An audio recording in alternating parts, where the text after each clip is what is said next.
RNZ will receive an extra $4.5 million this financial year. The Broadcasting Minister was at pains to point out, though, this is just the first step for the transformation of the public broadcaster, and her vision of a standalone television service is still alive.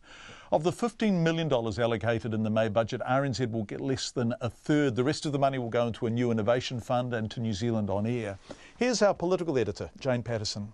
Labor campaigned on an extra $38 million a year for New Zealand programming and journalism, including a funding boost for RNZ.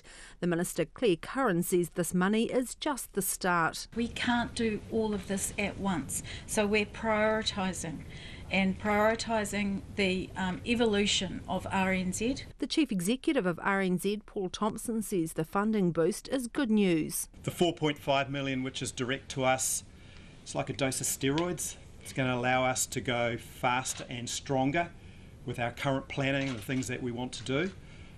We will be reporting some outstanding audience figures tomorrow, so the organisation's really performing. But the issue of whether or not the policy will eventually include a standalone television service for RNZ remains unresolved.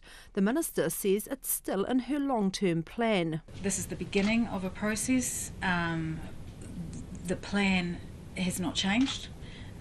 It can't all be done in one budget, and there's more work to be done. So is that still your vision eventually? My vision remains the same. Mr Thompson says RNZ will deal with the television service if and when it becomes a reality. Obviously hearing clearly that it remains a long-term aspiration of the government, and as such it's not something there's any concrete detail around, and I can only deal with things as they become more real.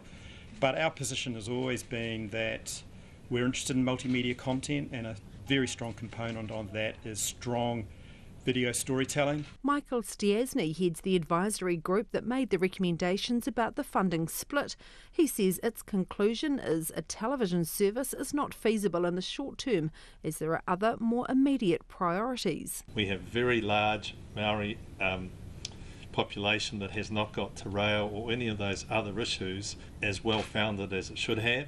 We've got a responsibility to the Pacific, and indeed a lot of our people have ties to the Pacific. So those are really important things that we need to deal with urgently, because every day they should be a priority rather than we lose those, we're never getting them back. Te Reo disappears, it's all over. He says there's a major opportunity for media companies to work more closely together. Not only those in the public area, but actually those in the private area as well.